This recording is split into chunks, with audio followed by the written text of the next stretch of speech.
Hello चीवर्स, A4 के study time में आपका स्वागत है। और आज की इस क्लास में हम पढ़ने वाले हैं क्लास 12th के फिजिक्स के जो चैप्टर नंबर 2 है हमारा electric flux and Gauss theorem.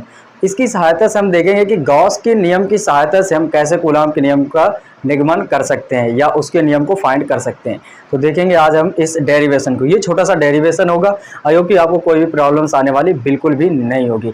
बने रहिए लास्ट तक और शुरू करते हैं आज के हम इस डेरिवेशन को।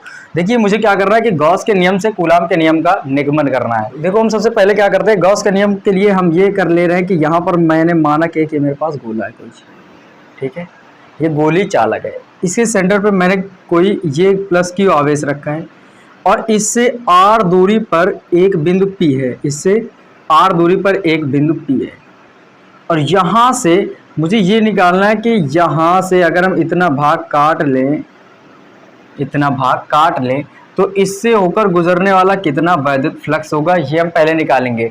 पहले क्यों गॉस का नियम यूज करना है, तो गॉस के नियम में किसका यूज करना होता है, हमें सबसे पहले वैद्युत फ्लक्स का।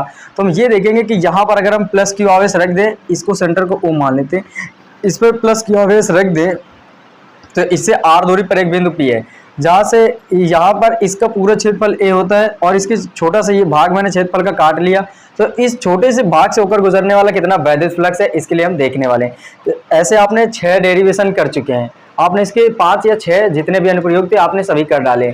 तो उन सभी पे आपने देखा था कि वैद्युत फ्लक्स निकालने के लिए आप छोटा सा एक भाग काट रहे थे, उससे पहले वैद्युत फ्लक्स से गुजार रहे थे, फिर उस जब छोटे से निकला है तो उसका संपूर्ण समाकलन कर दे रहे थे, तो संपूर्ण भाग से निकलने वाला वैद्युत फ्लक्स मिल जा रहा था। फिर इसके बाद जो मुझे आगे करना होगा वो बाद में करेंगे, पहले आपको कितना करना है, बस इतना है कि संपूर्ण भाग से कितना वैद्युत फ्लक्स निकलेगा वहां तक आपको सीखना है। तो सबसे पहले हम ये देखते हैं कि यहाँ पर इस प्लस क्यू आवेश के कारण इस बिंदु P पर वैद्युत क्षेत्र की दिशा किधर की ओर होगी।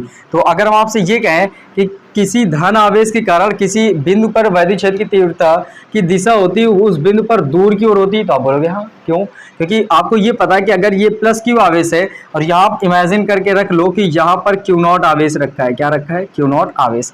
अब सोचो कि ये प्लस क्यू आवेश इस क्यू नॉट को बाहर की ओर धक्का देगा, क्यों, क्योंकि सेम प्रकृति के ये आवेश हैं, इनके नेचर सेम है, प्लस प्लस के हैं, तो एक दूसरे को रिपेल करते हैं, प्रतिकर्षित करते हैं, और प्रतिकर्षित करने का मतलब दूर की ओर भेजते हैं। तो इस प्लस क्यू आवेश के कारण इस बिंदु P पर वैद्युत क्षेत्र की जो दिशा आएगी वो इधर की ओर आएगी और इसे लिखेंगे ई वेक्टर, ठीक है, ये क्या हो गया, ई वेक्टर। अगर हम ये बात करें कि अगर मेरे पास ये छोटा सा भाग कटा है तो ये कैसा है, स्फीयर है, बना लिया ऐसे। इसके इस भाग पर मैंने एक छोटा सा भाग काटा है, तो जो छोटा सा भाग काटा है डीए, अगर उस डीए का क्षेत्रफल सदिश निकाले, मतलब जो क्षेत्रफल है डीए उसका इसकी जो दिशा निकाले हम, तो कैसे निकालेंगे, काटा यहाँ गया है और जिस जगह पर काटो उसके लंबवत, उस पृष्ठ के लंबवत होती है उस क्षेत्रफल की दिशा। तो अगर यहाँ काटा गया तो ऐसे रख देंगे तो लंबवत हो जाएगी, तो ऐसे कट रखा है तो ऐसे रखोगे तो इधर ग्रीन वाली तरफ किधर की ओर होगा, बाहर की ओर, डीए वेक्टर। तो इधर की ओर ये भी आ जाएगा डी ए वेक्टर, ठीक है, दोनों एक ही ओर आ गए। अब हम पहले ये लिखेंगे कि इस छोटे अवयव जो डीए है इसके कारण निकलने वाला वैद्युत फ्लक्स कितना है। तो लिखेंगे लघु क्षेत्रफल अवयव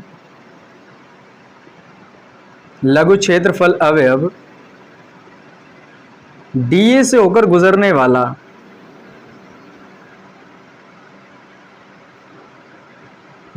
वाला वैद्युत फ्लक्स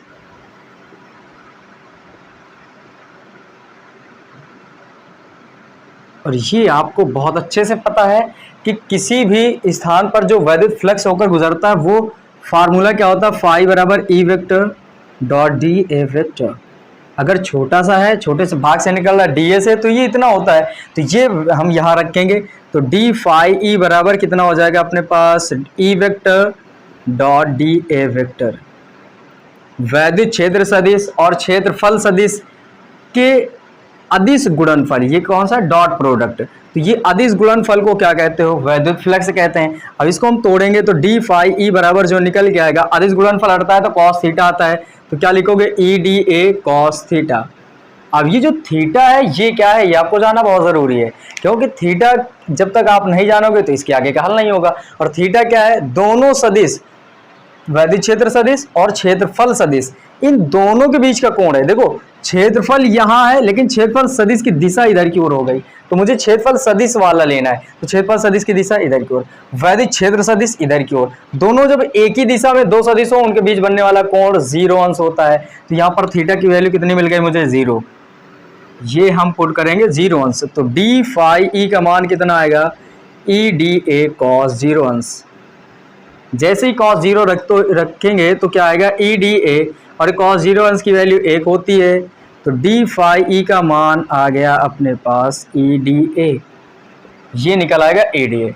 इसको बना लेते हैं समीकरण नंबर 1। आपने क्या देखा कि ये जो छोटा सा भाग आपने काटा है इस स्फेयर पे, तो छोटा सा भाग काटा है डी ए, इस डी ए से होकर गुजरने वाला वैद्युत फ्लक्स कितना है? E D A.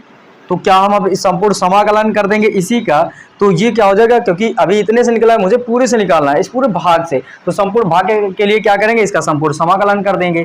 तो अब हम लिखते हैं कि संपूर्ण भाग से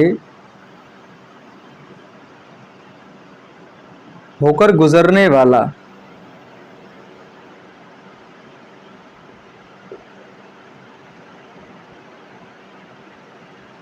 वैद्युत फ्लक्स,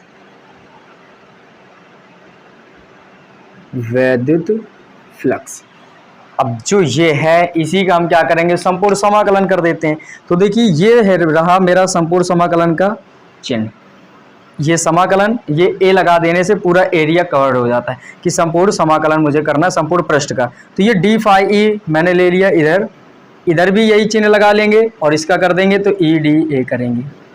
आपको ये समझ के रखना है कि ये इसको एक बार पहले यूं ही लिख देते हैं और ये डी फाई ई लिखा रहने देंगे। यहाँ से आपको ये समझना है ई टोटल है, इसको बाहर कर लेते हैं। ये आपको ये समझना है इस डी के, ये डी जिसके अक्षर, अगर आप बायोलॉजी से हो, आपको कुछ कम समझ में आए तो आपको ये समझना है कि ये जो डी है जिस अक्षर के पहले लगा है, आप सपोज कर रहे होगे कि यहाँ पर आप क्या देख रहे हो? ए के ये पहले लगा है, तो ए वाले ही यहाँ पर ए वाली जितनी भी वैल्यू होंगी वो रुकेंगे और सभी बाहर आ जाएंगे। ये डी जिस अक्षर के पहले लगा होगा उस तरह के जितने अक्षर होंगे वो रुकेंगे, बाकी सब बाहर आएंगे। ये डी ए के पहले लगा तो ए वाले यहाँ पर होते तो बाहर अंदर रहते, बाकी सभी को बाहर, तो ई वालों को बाहर कर लो। ई बाहर किया जाए, ये ए आएगा और ये डी ए हो जाएगा। यहां से क्या करना है? आप सोचो कि इतने भाग से ई डी ए गुजर रहा है, तो ये डी फाई मिलकर मुझे कहां तक के ले जाना है? पूरे पृष्ठ से। तो यहां से छोटा मिलाकर टोटल जब निकालेंगे तो गॉस के नियम के अनुसार क्या जानते हो? किसी बंद पृष्ठ से होकर गुजरने वाला कुल वैद्युत फ्लक्स फाई ई कितना होता है? Phi E. तो ये डी फाई संपूर्ण पृष्ठ के लिए क्या हो जाएगा? Phi E. तो यहां से हम क्या लिख देंगे? Phi E. इधर का कितना हो जाएगा? फाई ई बराबर ये क्या आ जाएगा? ई, और डी ए मिला देंगे तो टोटल संपूर्ण पृष्ठ के लिए क्या बन के आ जाएगा? ए। तो यहां पर आ जाएगा हमारा ए। अब मुझे निकालना क्या है? वैद्युत क्षेत्र की पहले तीव्रता निकालनी है, वैद्युत क्षेत्र की तीव्रता ई निकालनी है मुझे, क्योंकि मुझे निकालना क्या है? वैद्युत उसको किसका नियम निकालना है? गॉस के नियम से कूलाम के नियम को फाइंड करना है। और अगर गॉस के नियम से कूलाम के नियम को फाइंड करना है तो पहले हम वैद्युत क्षेत्र की तीव्रता निकालेंगे, फिर आसानी से उसके बाद का काम देखेंगे। पहले हम संपूर्ण पृष्ठ से होकर गुजरने वाला कुल वैद्युत फ्लक्स निकाल लिया मैंने, उसकी सहायता से वैद्युत क्षेत्र ई निकालेंगे। तो फाई को चेंज कर दो, तो फाई ई बराबर क्या होता है? गॉस के नियम से क्यू बटे एप्सिलॉन नॉट। ए को भी चेंज कर दो, ए कितना है? इस गोलीय पृष्ठ का क्षेत्रफल, इस गोलीय पृष्ठ का क्षेत्रफल, और ए कितना होता है? 4 पाई आर स्क्वायर। ये वैल्यूज दोनों पुटअप कर देंगे। जैसे पुटअप करेंगे तो क्या आएगा? इसकी जगह पे ये रखना है क्यू बटे एप्सिलॉन नॉट, तो क्यू बटे एप्सिलॉन नॉट हुआ। ई की जगह पे ई लिखा रहने देंगे, ए की जगह में लिखेंगे 4 पाई आर स्क्वायर। तो ये ई बराबर कितना आएगा? ये चीज गुणे पे है, ई के इधर आएगा तो बटे में, तो ई बराबर निकल के आएगा, ये क्यू है ही, बटे में एप्सिलॉन नॉट तो था। अगर हम ये देखें कि ये चीज ये ई के गुणे में तो दूसरी ओर आएगी तो बटे में तो एप्सिलॉन नॉट के साथ आ जाएगी। तो 4 पाई एप्सिलॉन नॉट, ये 4 पाई भी हुआ और आर स्क्वायर भी, और ये एप्सिलॉन नॉट भी।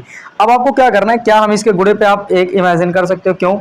किसी संख्या में एक से गुणा करने पर कुछ भी इफेक्ट नहीं पड़ता है, ठीक है, बिल्कुल भी, क्योंकि आप शायद बायोलॉजी से हो तो ये आपको समझ लेना बहुत बेटर होगा। इससे आप कुछ भी गलती नहीं करोगे, आपको समझ में आएगा पूरी तरह से। अब यहां से इसके बाद हम यहां देख लेते हैं,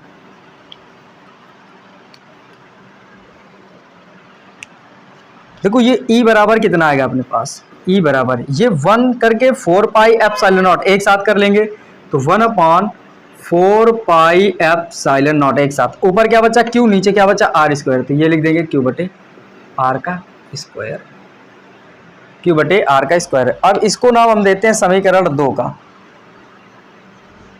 ये मैंने निकाला कि अगर हम यहाँ पर देखते हैं कि इस बिंदु पर जो वैद्युत छेद की तीव्रता आएगी वो कितनी आएगी, तो 1/4 पाई एप्सिलॉन नॉट क्यू बटे आर स्क्वायर। अगर अब हम यहाँ से देखें कि यहाँ से जो गुजरने वाला वैद्युत फ्लक्स वैद्युत छेद की तीव्रता तो इतनी हो गई, क्या हम यहाँ पर अगर क्यू नॉट को इमेजिन किए तो क्या यहाँ पर वैद्युत छेद की तीव्रता निकाल सकते हैं? तो निकालेंगे आसानी से। हम लिखेंगे बिंदु P पर क्यू नॉट के कारण वैद्युत छेद, वैद्युत क्षेत्र, और क्या होगा E बराबर F बटे क्यू नॉट, F बटे क्यू नॉट। अब आप जानते हो कि निकालना मुझे क्या है, कूलाम का नियम। कूलाम का नियम किससे रिलेटेड है? आपको पता होगा कि बल से रिलेटेड है। किससे? बल के, कि दो स्थिर बिंदु आवेशों के मध्य लगने वाला आकर्षण या प्रतिकर्षण बल उन दोनों आवेशों के गुणनफल के अनुक्रमानुपाती और उनके बीच की दूरी के वर्ग के व्युत्क्रमानुपाती होता है। यह है कूलाम का नियम। अगर ये कूलाम का नियम आपको याद है तो आपको ये याद होगा कि इसके बल से रिलेटेड है, तो मुझे बल फाइंड करना है, तो बल का व्यंजक निकालना है, और यही किसका सत्यापन होगा? कूलाम के नियम का। तो आपका टारगेट क्या होना चाहिए? ये F। अगर मुझे F निकालना है तो E क्यू नॉट, ये F बराबर क्या हो जाएगा? ये बटे में इधर आएगा तो गुणे में हो जाएगा, तो जो F बराबर आएगा वो कितना आ जाएगा? E Q not, E Q not. अब अगर हम आपसे ये कहें कि E की वैल्यू ये वाली यहाँ पुटअप कर दें तो क्या बन जाएगा? F बराबर जो निकल के आएगा वही हमारा कुछ व्यंजक बनने वाला होगा, ये आपको हम दिखाएंगे। तो जैसे ही वैल्यू पुटअप करते हैं तो F बराबर कितना आ जाएगा? E की वैल्यू समीकरण 2 से यहाँ रख देते हैं तो कितना आएगा? 1/4 पाई एप्सिलॉन नॉट क्यू बटे आर का स्क्वायर। E की वैल्यू इतनी मैंने उठा के रख दी। ये क्यू नॉट कहाँ है? ऊपर है, तो यहाँ क्यू नॉट भी लिख देते हैं। बन गया। अब आप क्या इसको देखने के बाद एक चीज इमेजिन कर रहे होंगे कि ये गौर करो कि कूलाम का नियम क्या था? कूलाम का नियम, कूलाम का नियम था F बराबर 1/4 pi epsilon not Q1 Q2 बटे R का स्क्वायर। ये था कूलाम का नियम। अब इसमें एक बात ये आपको देखने, यहाँ Q1 Q2 तो नहीं दिखेगा, लेकिन पूरा यही चीज दिखेगी, आपको समझने की कोशिश करना। यहाँ पर F बराबर ये क्या है? कांस्टेंट वैल्यू, सेम यही कांस्टेंट वैल्यू यहाँ पर है। ये Q1 का मतलब था पहला आवेश, ये मेरे पास एक Q आवेश है तो एक आवेश, दूसरा आवेश Q2 तो मेरे पास दूसरा आवेश Q नॉट हो गया, बटे में दूरी का स्क्वायर, दूरी का स्क्वायर। तो क्या आप इमेजिन कर रहे हो? पूरी ये चीज निकल के ये ऐसे आ गई है। वहां पर मैंने Q1 Q2 माने थे कूलाम के नियम पर, यहाँ Q नॉट माने, तो देखो दोनों चीजें निकल के आई कि नहीं? सेम चीज आई। वहां Q1 Q2 था तो Q1 Q2 के हिसाब से आया था, यहाँ Q नॉट है तो Q नॉट के हिसाब से आया। तो ये डेरिवेशन पूरा कंप्लीट होता है। तो आप लिखोगे चूंकि यह व्यंजक, ये वाला, ठीक है, यह व्यंजक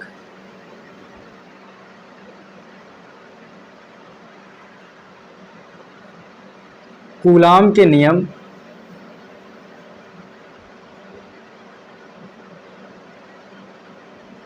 से संबंधित है, अर्थात ये जो F आया है दो आवेशों के गुणनफल के अनुक्रमानुपाती है, तो लिख देंगे F अनुक्रमानुपाती Q नॉट तथा F व्युत्क्रमानुपाती है R स्क्वायर के। देखो R के वर्ग के व्युत्क्रमानुपाती होता है, लिखोगे इसलिए कूलाम का नियम सत्यापित होता है, का नियम सत्यापित होता है।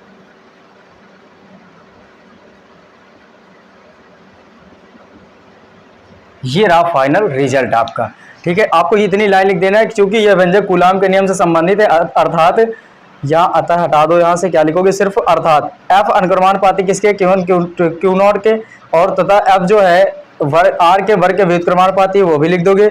और यही दो कंडीशन तो कूलाम ने भी बताई थी कि दो स्थिर बिंदु आवेशों के मध्य लगने वाला आकर्षण या प्रतिकर्षण बल, उन दोनों आवेशों के गुणनफल के अनुक्रमानुपाती। तो यहां से इस फाइनल डेरिवेशन से आप क्या देख रहे हो, क्यू क्यू नॉट ऊपर है और ऊपर अगर दिखे तो आप पाओगे अनुक्रमानुपाती। तो मैंने लिख दिया कि एफ अनुक्रमानुपाती क्यू क्यू नॉट। ठीक है, तो पहली बार कंडीशन क्लियर हो गई वो वाली कि दोनों आवेशों गुणनफल के अनुक्रमानुपाती होता है। तो क्यू क्यू नॉट का अनुक्रमानुपाती था, यहाँ क्यू क्यू नॉट क्या है, तो बात तो ही हो गई। दूसरी बात क्या थी, उनके बीच की दूरी के वर्ग के व्युत्क्रमानुपाती, दूरी ये आर है, आर के वर्ग के व्युत्क्रमानुपाती निकला तो वो भी लिख लिया। बस इस तरह आप कहोगे कि ये कैसा होता है, सत्यापित होता है। आई होप कि ये सारी चीजें आपको समझ में आई होंगी। यहाँ तक तो आप खूब जानते थे, बस इतना काम करना था। तो बने रहिए लास्ट तक और इस मेरे चैनल पे, और इसी तरह ढेर सारे वीडियो प्राप्त कीजिए। Thank you.